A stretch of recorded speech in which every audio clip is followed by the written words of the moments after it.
Bruce Dickinson from Iron Maiden, and you're watching Loudwire. Speaking with the fans, I was watching this video, you're kind of telling them about the studio space and just like the whole process of recording, super into it. And then you were kind of telling them about, when the doctor came in and was feeling for your tumor and everything. And what I found interesting was that this was discovered near the end of the recording process. Oh, at the end. I mean, when it all finished, When it all finished. You said you kind of had felt like maybe something's a bit wrong for a little bit. Was it you kind of holding out, just like, I need to finish this record? Oh no, it wasn't kind of holding out, but I was. Dr. Google and Professor Wikipedia told me that there was a strong possibility that this might be a cancerous tumor. Yeah. And I thought, well, if it is, do I really want to know now? Or would I prefer to wait 6 weeks until I've done all the vocals and finished the record? Sure. So that's what I did. And I could have gone to the doctor and got it checked out, and then what? I would have just been like, not had my mind on the job. Yeah. You think that would have been, obviously to anybody, it's a huge thing to happen in your life. It obviously will take a tremendous amount of your energy, a tremendous amount of your thoughts. So when you really did immerse yourself into the recording, even though with this in the back of your mind, was it strictly in the back of your mind where you're like, I'm pushing through this, I'm focusing on the album? That's that. It was, when I was singing, it was just not existing. Yes. When I was writing, sometimes you'd be going, Little. And but it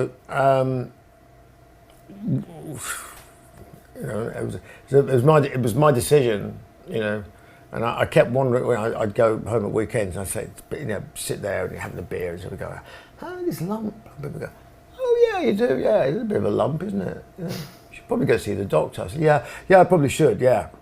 Let's get the record finished first, yeah. So finished the record, and within about 10 minutes of saying that's it, we've done the mix on Empire of the Clouds, the guy turned up at the studio, the local guy, and did a quick examination. And from what he told me, I was like, I really need to get this looked at pretty seriously. And even then, it was relatively well. They said, you've caught it at a relatively early stage. Yes. And I think they say that to make you feel better. Do you think so? You did a good job feeling that out for yourself. Well, no, it was quite noticeable. Okay. Well, to me it was anyway. But if you're a guy over 40 and you got a lump in the side of your neck, you should go and get it checked out. There you go. That's I guess that's the moral of the story. But everyone is obviously overjoyed of the good news. Yeah. Is that you're doing well. Yeah, it's good. Yeah. So radiation and chemicals. Just a blast, of course. Having to push back a world tour. Yeah, we kicked that into touch by about a year. Yeah. So the big thing was we had promoters. They hadn't booked the halls yet, but they were expecting an Iron Maiden tour starting in I think it was March or April or something this year. Yeah. So we had to tell them we weren't going to do it. And the next question would be, well, why? And so I said to Rod, my manager, I said, can you delay telling them till when? When is the last reasonable time? Wow. When you can tell them? Because as soon as you tell them we're not going to do the tour, you're going to have to give them a reason. Sure. And if you lie or give them the wrong reason, it'll get worse with the internet and rumors and everything else. Oh, of course. Yeah. And you could end up, the wrong member of the band might end up having cancer.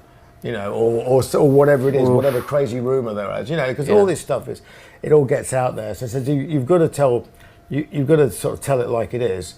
But what's the last moment you can get away with, you know? It was pretty much, I think we settled on the fact that my last radiation treatment was the 19th of February. So we told everybody on the 20th of February. But by which time I was at home and I was being, you know, the worst side effects are about 10 days after the last treatment. Is that right? It's right. It goes, the radiation, it goes zap, zap, zap, zap, zap, zap, zap, and then it continues to peak, and then it does this and continues to do that for 3 months at least afterwards. So this thing is working on you the whole time, and obviously with side effects and all the rest of it. So at least that way, I was just at home, being miserable, and not outside, you know, being part of, you know, care in the community, you know, sort of shuffling around like this, you know, like you know, I mean, feeling sorry for myself. So we did that, and that worked, and it also shortened the time that other people, like Iron Maiden fans, shortened the sort of the time that they were freaked out. Yeah. You know, because if we told them before Christmas, they'd already been freaked out for months. But this way, I was going to have a scan about three and a bit months, almost after they got told. So they just had to worry about it for 3 months. I had to worry about it for a little bit longer. And obviously, you know, when you get the results of the scan back, that's pretty definite, you know, that it's gone, so you know. Yeah, you can tell something definite, and we can, Yeah. well, and the other thing I found out from the scan was that I used to be a fish. Really? Yeah. There was probably many viewers gills? watching used to be fish too. There's this thing that you get the anatomist, and he does the scan, and he says there's a total blah blah blah. Basically, it's gone. And he said, but note, there's a remnant of a thyroglossal criticoid, something sub whatever it is. Duct remnant. And I went, what's that? He said, it means you used to be a fish. I went, okay.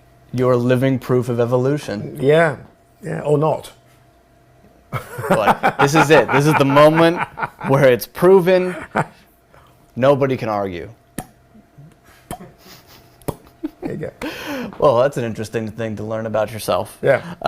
And it's nice because in that time when you were telling, you know, the fans about all that stuff, you know, you're still joking about it, you're lighthearted, you know, and what can you do? I mean, you're allowed to joke about it because you're in it.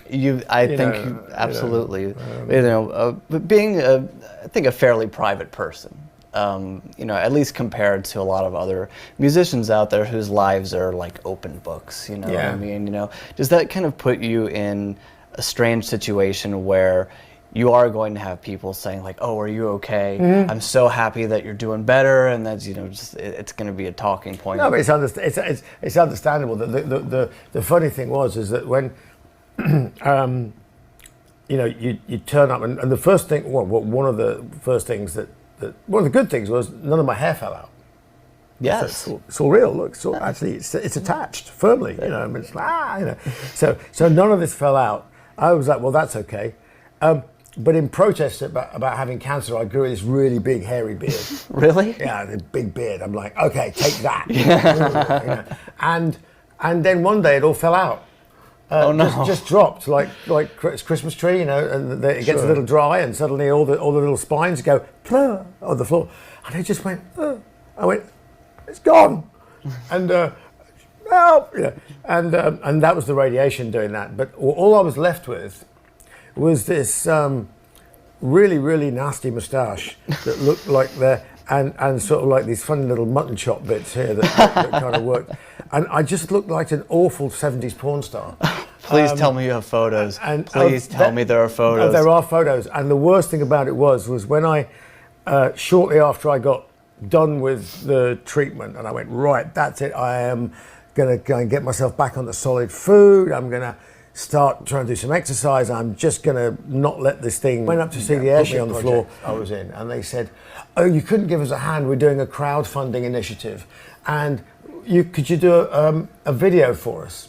Yes. And I was feeling a bit rubbish, but I went, yeah, okay. So I turn up, so I'm stood there with this moustache, big salmon, and they've got a little drone there, take the picture, and the guy goes, "You're in a hard hat area." I went, okay. On goes the hard hat, and I'm like, and I see the video, and I'm like, it's the Village People. I'm like, it's got to go. And it came off the next day. And, small furry animals in the neighborhood were really